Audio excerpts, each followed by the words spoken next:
What's up, YouTube? I'm Derrick T, and this is the final episode of In the House where that electrical issue from the last episode is concerned. All right, I just wanted to take these few minutes and show you the final product, what works, what didn't work, what I learned along the way. All right, so I'm going to take you to a couple clips.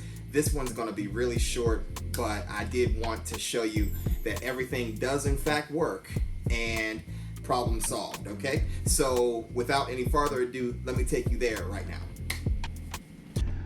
All right, YouTube, here we go.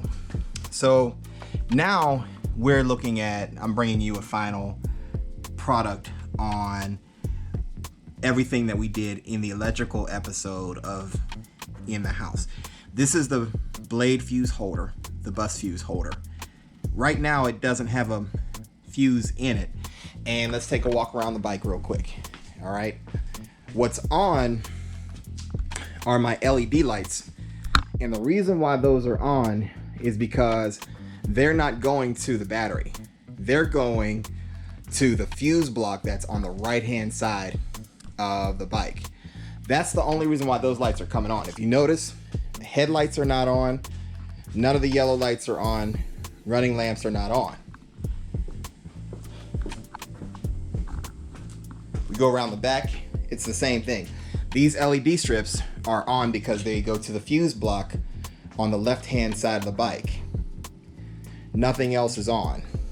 All right, what we did was we bypassed the 55 amp dog bone fuse, took that out, replaced it with a blade fuse. Now, in the last episode, I did a lot of talking about 55 amp fuses, and I've learned some stuff since then too.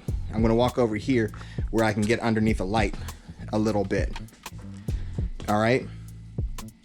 You notice this is a 40 amp blade fuse, and I have some 50 amp blade fuses on their way to me. What I've learned is that a 55 amp blade fuse pretty much doesn't exist. So it's either got to be 40 or 50. Now, I'm in a new garage, and I had to ride the bike over here from my old house to this one. This fuse was in there. So I'm going to show you now what happens when the 40 amp fuse goes in there. It's not a 55 amp fuse, but it's a 40 amp fuse, and it works like a charm. All right. And what I'm going to do is I'm going to keep extra fuses in my toolkit just in case. But the 40 amp fuse I've learned works just fine. So I'm going to install the blade fuse right now. Okay. So now the 40 amp fuse is in there. All right. And when we turn the key, voila, look at that. All the brights are on. Okay. And if I walk around the back end, everything is now on the way that it should be. All right. So the next thing is going to be to start the bike. Okay. So as you see, all of the lights are on. The fuse is in. Everything's working as it should.